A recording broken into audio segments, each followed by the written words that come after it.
ਰਾਤ ਦੇ ਲਗਭਗ 2 ਵਜੇ ਹਨ। ਸੜਕ ਕਿਨਾਰੇ ਖੜੇ ਬੁੱਢੇ ਬਿਰਖ ਨੇ ਸ਼ੂਕਦੀ ਹਵਾ ਵਿੱਚ ਨੀਵਾਂ ਜਿਹਾ ਹੋ ਕੇ ਸੜਕ ਕੋਲੋਂ ਪੁੱਛਿਆ, ਜਾਗਦੀ ਏਂ? ਜਾਗਦੀ ਹਾਂ। ਨੀਂਦ ਆਉਂਦੀ ਹੋਵੇ ਤਾਂ ਵੀ ਡਰ ਨਾਲ ਸੌਂਦੀ ਨਹੀਂ। ਭਲੇ ਵੇਲਿਆਂ 'ਚ ਤਾਂ ਤੂੰ ਰਾਤ ਭਰ ਸੁੱਤੀ ਰਹਿੰਦੀ ਸੈਂ, ਮੈਨੂੰ ਪਤਾ ਹੈ, ਬਿਰਖ ਨੇ ਅਚੰਭੇ ਨਾਲ ਕਿਹਾ। ਸੜਕ ਨੇ ਹੌਕਾ ਲਿਆ ਜਿਵੇਂ ਕੁਝ ਯਾਦ ਆ ਗਿਆ ਹੋਵੇ। ਫਿਰ ਬੋਲੀ, ਜਦੋਂ 47 ਵੇਲੇ ਉਜੜੇ ਕਾਫਲੇ ਇੱਧਰ ਆਏ ਸਨ ਤੇ ਇੱਧਰੋਂ ਉੱਧਰ ਗਏ ਸਨ, ਉਦੋਂ ਕੋਈ ਮੇਰੀਆਂ ਅੱਖਾਂ ਦੀ ਨੀਂਦ ਹੀ ਕਤਲ ਕਰ ਗਿਆ। ਤੂੰ ਦੇਖੇ ਸਨ ਵਿਲਕਦੇ ਬੱਚੇ, ਤਾਹਾਂ ਮਾਰਦੇ ਗੱਭਰੂ, ਰੁਲਦੀਆਂ ਮੁਟਿਆਰਾਂ, ਦੁਹੱਥੜੀ ਪਿੱਟਦੀਆਂ ਮਾਵਾਂ। ਥਾਂ ਥਾਂ ਮੈਨੂੰ ਲਹੂ ਨਾਲ ਲਵੇੜਿਆ ਗਿਆ। ਉਦੋਂ ਸਾਰੇ ਆਦਮੀ ਕਈ ਕਾਲ ਪਿੱਛੇ ਚਲੇ ਗਏ ਸਨ। ਜਿਵੇਂ ਬਿਰਖ ਨੂੰ ਗੁੰਮਸੁੰਮ ਜਿਹਾ ਖੜਾ ਵੇਖ ਕੇ ਸੜਕ ਨੇ ਪੁੱਛਿਆ, ਸੁਣਦਾ ਹੈ ਨਾ ਤੂੰ? ਤੇਜ਼ ਹਵਾ ਦਾ ਬੁੱਲਾ ਆਇਆ। ਦੂਰ ਲਹਿੰਦੇ ਇੱਕ ਕਾਲੀ ਘਟਾ ਲਿਸ਼ਕੀ। ਸੁਣਦਾ ਹਾਂ। ਬਿਰਖ ਕਬਰਾਂ ਵਿੱਚੋਂ ਕਰਾਇਆ ਜਿਵੇਂ। ਤੇਰੀਆਂ ਗੱਲਾਂ ਸੁਣ ਕੇ ਤਾਂ ਹੁੰਗਾਰਾ ਭਰਨ ਦੀ ਹਿੰਮਤ ਵੀ ਨਹੀਂ ਰਹੀ ਮੇਰੇ ਵਿੱਚ। ਹਾਂ, ਉਦੋਂ ਆਦਮੀ ਕਈ ਕਾਲ ਪਿੱਛੇ ਚਲੇ ਗਏ ਸਨ। ਸਿਰਾਂ ਤੇ ਸਿੰਘ ਉੱਗ ਆਏ ਸਨ। ਬਸ ਜਾਨਵਰ, ਨਿਰੇ ਜਾਨਵਰ ਵੀ ਉਹਨਾਂ ਨਾਲੋਂ ਕਿਤੇ ਚੰਗੇ ਹੁੰਦੇ ਨੇ। ਕਾਸ਼ ਮੇਰੇ ਵੀ ਪੈਰ ਹੁੰਦੇ। ਇੱਕ ਥਾਂ ਖੜਾ ਮੈਂ ਕਿੰਨਾ ਕੁ ਦੇਖ ਸਕਦਾ। ਉਹ ਪੁਲੀ ਤੋਂ ਅੱਗੇ ਤਾਂ ਮੈਨੂੰ ਉੱਡਦੀ ਧੂੜ ਹੀ ਦਿਸਦੀ ਹੈ। ਜਿਹੜੀ ਮੇਰੇ ਨਾਲ ਬੀਤਦੀ ਹੈ ਮੈਨੂੰ ਹੀ ਪਤਾ ਹੈ। ਤੂੰ ਚੰਗਾ ਆਰਾਮ ਤਾਂ ਕਰ ਸਕਦਾ ਹੈ, ਤੇ ਇੱਕ ਮੈਂ ਹਾਂ ਨਿਕਰਮੀ, ਇੱਧਰੋਂ ਉੱਧਰ ਸਾਰਾ ਦਿਨ ਪਾਗਲਾਂ ਵਾਂਗ ਨੱਠੀ ਫਿਰਦੀ ਹਾਂ, ਤੇ ਰਾਤੀ ਡਰ ਦੀ ਅੱਖ ਵੀ ਨਹੀਂ ਲਾ ਸਕਦੀ। ਕਿਉਂ ਭਲਾ? ਤੂੰ ਮੇਰੇ ਮੁੱਢ ਨਾਲ ਲੱਗ ਕੇ ਸੌਂ ਜਾਇਆ ਕਰ। ਮੈਂ ਸਾਹ ਵੀ ਨਹੀਂ ਲਵਾਂਗਾ, ਹੌਲੀ ਹੌਲੀ ਲੋਰੀਆਂ ਸੁਣਾਵਾਂਗਾ। ਬਿਰਖ ਝੁਕਿਆ ਜਿਵੇਂ ਸੱਚਮੁੱਚ ਹੀ ਸੜਕ ਨੂੰ ਪੁਚਕਾਰ ਰਿਹਾ ਹੋਵੇ।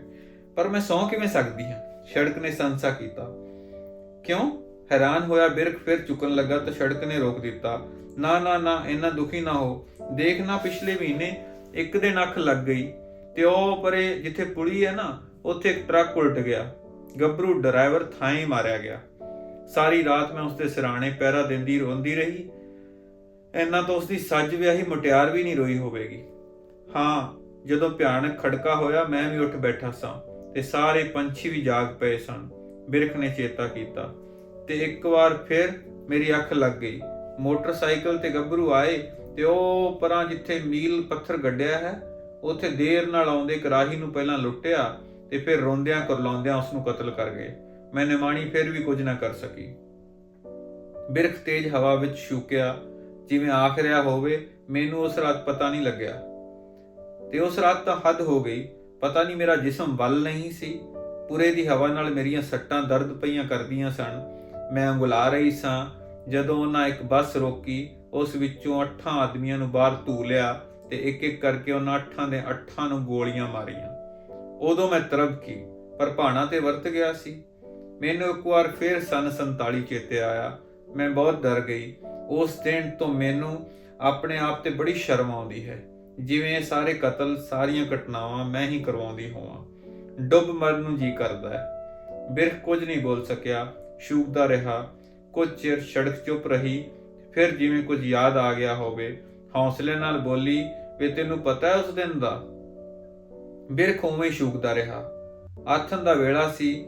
ਸੂਰਜ ਡੁੱਬ ਗਿਆ। ਪੰਛੀ ਆਪਣੇ ਆਲ੍ਹਣਿਆਂ ਵਿੱਚ ਪਰਤ ਰਹੇ ਸਨ। ਪਤਾ ਨਹੀਂ ਕਿੱਥੋਂ 2 ਬਾਜ ਇੱਕ ਘੁੱਗੀ ਫੜ ਲਿਆਏ ਤੇ ਉਹਨਾਂ ਸਾਹਮਣੀਆਂ ਝਾੜੀਆਂ ਓਲੇ ਹੋ ਗਏ। ਘੁੱਗੀ ਸਮਝਦਾ ਹੈ ਨਾ?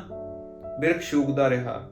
ਵੇਖ ਕੁੜੀ ਮਾਸੂਮ ਜਿਹੀ, ਕੁੜੀ ਕੁਰਲਾਵੇ। ਮੈਂ ਜਾਗਦੀ ਸਾਂ ਉਦੋਂ, ਤੇ ਜਦੋਂ ਮੈਂ ਜਾਗਦੀ ਹੋਵਾਂ ਕੋਈ ਕੁਕਰਮ ਥੋੜਾ ਹੀ ਹੋਣ ਦਿਆਂਗੀ। ਜਦੋਂ ਕੋਈ ਟਰੱਕ ਲੰਘੇ, ਗੱਡੀ ਲੰਘੇ, ਉਹ ਮੋਏ ਸਹਿ ਜਾਣ। ਜਦੋਂ ਸੁੰਨਸਾਨ ਹੋਵੇ ਫਿਰ ਸ਼ੇਰ ਬਣ ਜਾਣ। ਭੱਜਣ ਲਈ ਕੁੜੀ ਤਰਲੋ ਮੱਛੀ ਹੋਵੇ, ਪਰ ਉਹ ਡਾਢੇ ਤੇ ਮੈਂ ਬੇਬਸ। ਕੋਈ ਮੇਰੀ ਪੇਸ਼ ਨਾ ਜਾਵੇ। ਤੇ ਫਿਰ ਅੜਿਆ, ਰੱਬ ਨੇ ਮੇਰੀ ਸੁਣ ਲਈ। ਮੈਨੂੰ ਚੇਤਾ ਆ ਗਿਆ ਆਪਣੇ ਸਿਪਾਹੀਆਂ, ਆਪਣੇ ਪੁੱਤਰਾਂ ਦਾ। ਅਜਿਹੇ ਮੌਕੇ ਉਹ ਖੂਬ ਕੰਮ ਦਿੰਦੇ ਨੇ। ਮੈਂ ਨੱਠੀ ਤੇ ਜਾ ਸੁਨੇਹਾ ਦਿੱਤਾ। ਕੋਈ ਚਾਹ ਪੀਂਦਾ ਪਿਆ ਸੀ, ਕੋਈ ਤਾਸ਼ ਖੇਡਦਾ ਸੀ, ਕੋਈ ਖਰਮਸਤੀਆਂ ਕਰ ਰਿਹਾ ਸੀ। ਸਭ ਆਪਣੀਆਂ ਆਪਣੀਆਂ ਗੱਡੀਆਂ ਲੈ ਕੇ ਦੌੜੇ। ਇੱਕ ਦੇ ਕੰਨ ਵਿੱਚ ਮੈਂ ਜਰਾ ਕੁ ਕਿਹਾ, ਇੱਥੇ ਰੁਕ ਜਾਈਂ। ਉਹ ਛੈਲਾ ਉਤਰਿਆ, ਚਾਦਰਾ ਝਾੜਿਆ ਤੇ ਝਾੜੀਆਂ ਵੱਲ ਹੋ ਤੁਰਿਆ। ਫਿਰ ਤਾਂ ਟਰੱਕਾਂ ਦੀਆਂ ਲਾਮਾਂ ਰੁਕ ਗਈਆਂ ਜਿਵੇਂ, ਤੇ ਉਹਨਾਂ ਦੋਹਾਂ ਕੁੱਤਿਆਂ ਨੂੰ ਕੁੱਟ-ਕੁੱਟ ਕੇ ਅਧਮੋਇਆ ਕਰ ਦਿੱਤਾ। ਕੁੜੀ ਮੇਰੇ ਗਲ ਲੱਗ ਕੇ ਰੋਈ ਜਿਵੇਂ ਮੇਰੀ ਧੀ ਹੋਵੇ। ਮੇਰੀਆਂ ਵੀ ਮੋਹ ਨਾਲ ਅੱਖਾਂ ਭਰ ਆਈਆਂ।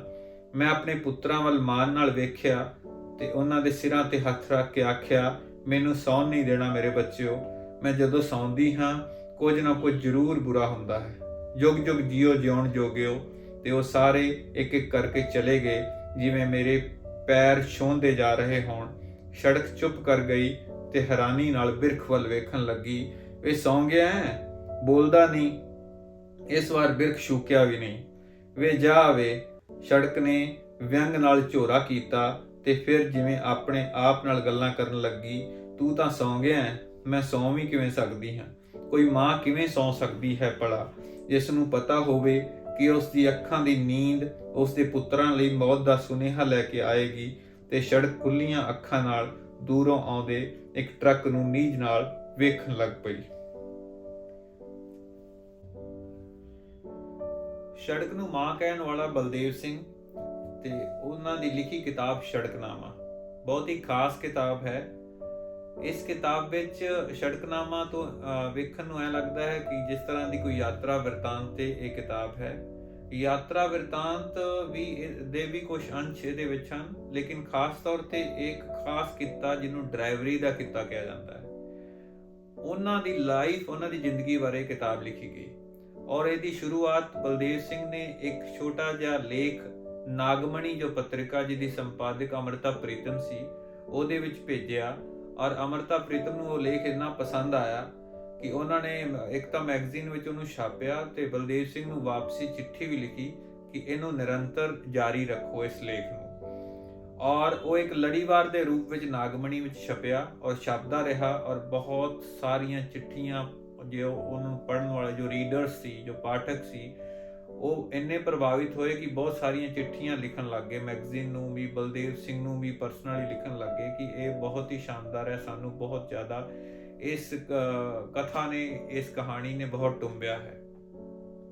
ਤਾਂ ਬਲਦੇਵ ਸਿੰਘ ਨੇ ਇਹਦੇ ਵਿੱਚ ਪੂਰੇ ਦਾ ਪੂਰਾ ਜੋ ਇੱਕ ਡਰਾਈਵਰਾਂ ਦੀ ਜੋ ਜ਼ਿੰਦਗੀ ਹੈ, ਉਹਨਾਂ ਦੀ ਲਾਈਫ 'ਚ ਕਿਵੇਂ ਕੀ ਪਰੇਸ਼ਾਨੀਆਂ ਹਨ, ਉਹਨਾਂ ਦਾ ਕਿਰਦਾਰ ਜੋ ਇੱਕ ਸਮਾਜ ਦੇ ਵਿੱਚ ਕਿਸ ਤਰ੍ਹਾਂ ਦਾ ਕਿਰਦਾਰ, ਸਮਾਜ ਉਹਨੂੰ ਕਿਸ ਨਜ਼ਰ ਨਾਲ ਦੇਖਦਾ ਹੈ, ਔਰ ਬਹੁਤ ਡੂੰਘਾਈ 'ਚ ਜਾ ਕੇ ਡਰਾਈਵਰ ਦੀ ਜੋ ਲਾਈਫ ਹੈ, ਉਹ ਖੁਦ ਵੀ ਇੱਕ ਮਾਸਟਰ ਸੀ। ਮਾਸਟਰੀ ਦਾ ਜੋ ਕਿੱਤਾ ਹੈ ਉਹ ਛੱਡ ਕੇ ਡਰਾਈਵਰੀ ਦਾ ਕਿੱਤਾ ਉਹਨਾਂ ਨੇ ਚੁਣਿਆ। ਕਲਕੱਤਾ ਗਏ, ਟੈਕਸੀ ਚਲਾਈ ਔਰ ਟੈਕਸੀ ਡਰਾਈਵਰ ਤੋਂ ਬਾਅਦ ਉਹਨਾਂ ਨੇ ਟਰੱਕ ਵੀ ਚਲਾਇਆ, ਉਹਦੇ ਤੇ ਕਲੀਨਰ ਵੀ ਰਹੇ, ਫਿਰ ਖੁਦ ਵੀ ਆਪਰੇਟਰ ਹੋਏ, ਟਰੱਕ ਆਪਰੇਟਰ ਹੋਏ।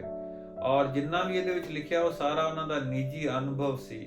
ਉਸ ਅਨੁਭਵ ਨੂੰ ਪੜ੍ਹਦਿਆਂ ਕਈ ਵਾਰ ਸਾਡੇ ਰੌਂਗਟੇ ਖੜੇ ਹੋ ਜਾਂਦੇ ਹਨ ਕਿ ਅਸੀਂ ਕਈ ਵਾਰ ਰਾਹ ਚੱਲਦੇ ਜੋ ਟਰੱਕ ਹੈ ਇਹਨਾਂ ਦੇ ਡਰਾਈਵਰਾਂ ਨੂੰ ਵੇਖ ਕੇ ਸਾਡੀ ਨਜ਼ਰ 'ਚ ਉਹਨਾਂ ਦਾ ਇੱਕ ਅਲੱਗ ਇਮੇਜ ਹੈ, ਉਹਨਾਂ ਨੂੰ ਇੱਕ ਅਲੱਗ ਤਰੀਕੇ ਨਾਲ ਸੋਚਦੇ ਹਾਂ। ਪਰ ਇਹ ਗਾਰੰਟੀ ਹੈ ਕਿ ਜਦੋਂ ਤੁਸੀਂ ਸੜਕਨਾਮਾ ਪੜ੍ਹ ਲੈਂਦੇ ਹੋ ਤੇ ਤੁਹਾਡੀ ਨਜ਼ਰ ਇੱਕ ਡਰਾਈਵਰਾਂ ਪ੍ਰਤੀ ਇੱਕ ਨਵਾਂ ਨਜ਼ਰੀਆ, ਨਵਾਂ ਦ੍ਰਿਸ਼ਟੀਕੋਣ ਤੁਹਾਡੇ ਅੰਦਰ ਇੱਕ ਪੈਦਾ ਹੁੰਦਾ ਹੈ। ਇਹਦੇ ਵਿੱਚ ਇਹ ਨਹੀਂ ਹੈ ਕਿ ਸਿਰਫ ਬਲਦੇਵ ਸਿੰਘ ਨੇ ਡਰਾਈਵਰਾਂ ਦੀ ਇਮੇਜ ਨੂੰ ਪੋਜ਼ਿਟਿਵ ਕਰਨ ਦੀ ਕੋਸ਼ਿਸ਼ ਕੀਤੀ ਹੈ।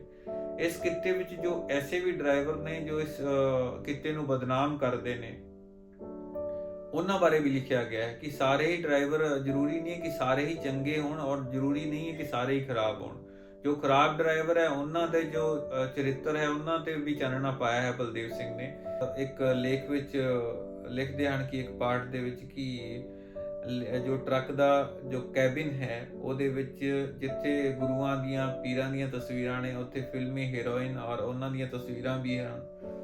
ਇਹਨੂੰ ਬਲਦੇਵ ਸਿੰਘ ਸੜਕ ਧਰਮ ਕਹਿ ਕੇ ਦੱਸਦੇ ਹਨ। ਉਹ ਕਹਿੰਦੇ ਕਿ ਇਹ ਦੀਨੇ ਇਲਾਹੀ ਵਰਗਾ ਹੀ ਇੱਕ ਅਲੱਗ ਧਰਮ ਹੈ ਜੋ ਬਹੁਤ ਸੈਕੂਲਰ ਹੈ, ਜਿਹਦੇ ਵਿੱਚ ਹਰ ਇੱਕ ਨੂੰ ਜਗ੍ਹਾ ਦਿੱਤੀ ਜਾਂਦੀ ਹਨ। ਉੱਥੇ ਗੁਰੂਆਂ ਪੀਰਾਂ ਨੂੰ ਵੀ ਧਿਆਇਆ ਜਾਂਦਾ ਹੈ ਤੇ ਉਸ ਦੇ ਨਾਲ ਨਾਲ ਫਿਲਮੀ ਹੀਰੋਇਨਾਂ ਦੀਆਂ ਤਸਵੀਰਾਂ ਅੱਗੇ ਵੀ ਅਗਰਬੱਤੀ ਕੀਤੀ ਜਾਂਦੀ ਹੈ।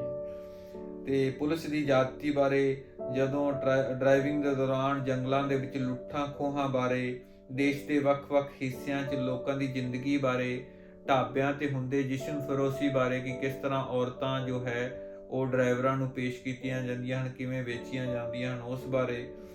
ਔਰ ਇਹ ਵੀ ਕਿਹਾ ਗਿਆ ਕਿ ਇਹ ਬਹੁਤ ਅਣਗੌਲਿਆ ਕਿੱਤਾ ਹੈ, ਇਹਦੇ ਬਾਰੇ ਜ਼ਿਆਦਾ ਲੋਕ ਧਿਆਨ ਨਹੀਂ ਦਿੰਦੇ। ਕਿੰਨੀ ਆਮਦਨੀ ਹੈ, ਖਰਚਾ ਕਿੰਨਾ ਹੈ, ਕਿਵੇਂ ਹੌਲੀ-ਹੌਲੀ ਜੋ ਹੈ ਇਹ ਜੋ ਟਰਾਂਸਪੋਰਟ ਦਾ ਬਿਜ਼ਨਸ ਹੈ ਹੁਣ ਤਾਂ ਵੱਡੇ ਕਾਰਪੋਰੇਟਸ ਦੇ ਹੱਥ ਚਲਾ ਗਿਆ। ਛੋਟੇ ਜੋ ਲੋਕ ਜੋ ਇੱਕ ਜਾਂ ਦੋ ਟਰੱਕ ਚਲਾਉਂਦੇ ਸੀ, ਟਰੱਕ ਯੂਨੀਅਨ ਹੁੰਦੀ ਸੀ, ਲੋਕ ਪੁਕਾਰ ਸੁਣ ਜਾਂਦੇ ਸੀ, ਉਹ ਕਨਸੈਪਟ ਹੁਣ ਖਤਮ ਹੋ ਗਿਆ, ਪੂਰੀ ਤਰ੍ਹਾਂ ਕਾਰਪੋਰੇਟ ਦਾ ਕਬਜ਼ਾ ਹੋ ਗਿਆ। ਲੇਕਿਨ ਅੱਜ ਵੀ ਜੋ ਹਾਲਤ ਹੈ ਡਰਾਈਵਰ ਦੀ, ਉਹਦੇ ਉੱਤੇ ਬੜੀ ਚਿੰਤਾ ਪ੍ਰਗਟਾਈ ਹੈ ਬਲਦੇਵ ਸਿੰਘ ਨੇ। ਉਹਨੇ ਲਿਖਿਆ ਹੈ ਕਿ ਕਿਸ ਤਰੀਕੇ ਨਾਲ ਇਹਨੂੰ ਰਿਫਾਰਮ ਕਰਨ ਦੀ ਜ਼ਰੂਰਤ ਹੈ, ਕਿਵੇਂ ਉਹ ਘੱਟ ਖਰਚਾ ਬਚਾਉਣ ਦੇ ਕਾਰਨ ਉਹ ਕੁਝ ਕਰਪਸ਼ਨ ਦਾ ਖੁਦ ਵੀ ਡਰਾਈਵਰ ਵੀ ਹਿੱਸਾ ਬਣਦਾ ਹੈ, ਉਹ ਕਰਪਸ਼ਨ ਕਰਦਾ ਹੈ। ਸੜਕ ਸਾਹਿਤ ਬਾਰੇ ਕਾਫੀ ਅੱਛੀ ਚੀਜ਼ਾਂ ਨੇ, ਔਰ ਜੋ ਵਾਪਰੀਆਂ ਘਟਨਾਵਾਂ ਇਤਿਹਾਸਿਕ, ਜਿਵੇਂ 84 'ਚ ਹੋਇਆ ਜਾਂ ਇੰਦਰਾ ਗਾਂਧੀ ਦੇ ਕਤਲ ਤੋਂ ਬਾਅਦ ਬਹੁਤ ਸਾਰੇ ਟਰੱਕ ਡਰਾਈਵਰਾਂ ਨੂੰ ਸਿਰਫ ਉਹਨਾਂ ਦੀ ਸ਼ਕਲੋ ਸੂਰਤ ਦੇਖ ਕੇ ਹੀ ਰਾਹ ਜਾਂਦਿਆਂ ਨੂੰ ਮਾਰ ਦਿੱਤਾ ਗਿਆ, ਅੱਗ ਲਾ ਦਿੱਤੀ ਗਈ ਟਰੱਕ ਨੂੰ ਵੀ ਔਰ ਡਰਾਈਵਰ ਨੂੰ ਵੀ ਜਲਾ ਦਿੱਤਾ ਗਿਆ। ਤਾਂ ਐਸੀਆਂ ਬਹੁਤ ਸੀ ਇਤਿਹਾਸਿਕ ਘਟਨਾਵਾਂ ਦਾ ਵੀ ਵੇਰਵਾ ਇਹਦੇ ਵਿੱਚ ਆਉਂਦਾ ਹੈ। ਪਰ ਖਾਸ ਗੱਲ ਇਹ ਹੈ ਕਿ ਇੱਕ ਅਲੱਗ ਤੋਂ ਇੱਕ ਐਸੀ ਜੋ ਹੈ ਕਿਤਾਬ ਜਿਹਦੇ ਵਿੱਚ ਇੱਕ ਖਾਸ ਕਿੱਤਾ ਜੋ ਡਰਾਈਵਰ ਹੈ ਔਰ ਅਣਗੌਲਿਆ ਕਿੱਤਾ ਜਿਹਨੂੰ ਬਲਦੇਵ ਸਿੰਘ ਕਹਿੰਦਾ ਹੈ, ਉਹਦੇ ਬਾਰੇ ਬਹੁਤ ਵਿਸਤਾਰ ਨਾਲ, ਬਹੁਤ ਸ਼ਾਨਦਾਰ ਤਰੀਕੇ ਨਾਲ ਲਿਖਿਆ ਗਿਆ ਹੈ। ਇਸ ਕਿਤਾਬ ਤੁਹਾਨੂੰ ਸੈਂਸਿਟਿਵ ਵੀ ਕਰਦੀ ਹੈ, ਸੰਜੀਦਾ ਵੀ ਕਰਦੀ ਹੈ, ਔਰ ਸੋਚਣ ਲਈ ਵੀ ਮਜਬੂਰ ਕਰਦੀ ਹੈ, ਔਰ ਵਿੱਚ ਹਸਾਉਂਦੀ ਵੀ ਬਹੁਤ ਹੈ। ਕਿਤਾਬ ਦੇ ਅੰਤ ਵਿੱਚ ਕੁਝ ਚਿੱਠੀਆਂ ਦਾ ਵੇਰਵਾ ਵੀ ਬਲਦੇਵ ਸਿੰਘ ਨੇ ਇਹਦੇ ਵਿੱਚ ਦਿੱਤਾ ਹੈ, ਜਿਹਦੇ 'ਚੋਂ ਇੱਕ ਚਿੱਠੀ ਮਿੱਤਰ ਸੈਨ ਮੀਤ ਦੀ ਹੈ, ਜੋ ਲਿਖਦਾ ਹੈ ਕਿ ਮੈਂ ਤੁਹਾਡੀ ਕਿਤਾਬ ਇੱਥੇ ਆਪਣੇ ਸ਼ਹਿਰ ਦੇ ਟਰੱਕ ਯੂਨੀਅਨ 'ਚ ਦਿੱਤੀ ਤੇ ਮੈਂ ਦੇਖ ਰਿਹਾ ਹਾਂ ਕਿ ਉਸ ਕਿਤਾਬ ਨੂੰ ਪੜ੍ਹਨ ਲਈ ਡਰਾਈਵਰ ਤਬਕਾ ਲੜ ਕੇ ਇੱਕ ਦੂਜੇ ਤੇ ਖੋ ਕੇ ਕਿਤਾਬ ਪੜ੍ਹ ਰਿਹਾ ਹੈ। ਇਸ ਤਰੀਕੇ ਨਾਲ ਬਹੁਤ ਅੱਡ ਪਾਠਕਾਂ ਦੀਆਂ ਚਿੱਠੀਆਂ ਨੇ, ਜਿਹਦੇ ਵਿੱਚ SHO ਸਰਦੂਲਗੜ੍ਹ ਬਲਜੀਤ ਸਿੰਘ ਸੰਧੂ ਦੀ ਵੀ ਚਿੱਠੀ ਹੈ, ਜੋ ਲਿਖਦਾ ਹੈ ਕਿ ਮੈਂ ਨਾਗਮਣੀ ਦਾ ਨਿਯਮਿਤ ਪਾਠਕ ਹਾਂ। ਜਿਸ ਅੰਕ ਵਿੱਚ ਤੁਹਾਡਾ ਸੜਕਨਾਮਾ ਨਹੀਂ ਹੁੰਦਾ ਹੈ ਉਹ ਅਧੂਰਾ ਜਿਹਾ ਲੱਗਦਾ ਹੈ। ਮੈਂ ਪੁਲਿਸ ਵਿੱਚ ਹਾਂ ਅਤੇ ਸਾਡਾ ਵਤੀਰਾ ਵੀ ਡਰਾਈਵਰ ਤਬਕੇ ਨਾਲ ਕੋਈ ਚੰਗਾ ਨਹੀਂ ਹੁੰਦਾ, ਪਰ ਤੁਹਾਡੀਆਂ ਲਿਖਤਾਂ ਪੜ੍ਹਨ ਤੋਂ ਬਾਅਦ ਸੱਚ ਮੰਨਿਓ ਮੇਰੇ ਵਰਤਾਅ ਵਿੱਚ ਵੀ ਬਹੁਤ ਫਰਕ ਆ ਗਿਆ ਹੈ। तो इस तरीके की सेंसिटिविटी ये किताब पैदा करती है और एक वक्री किस्म की किताब है सड़कनामा। तो मैनू लगता है कि जो भी पंजाबी पढ़ सकता है उन्हें ये किताब जरूर पढ़नी चाहिए है, सड़कनामा। धन्यवाद।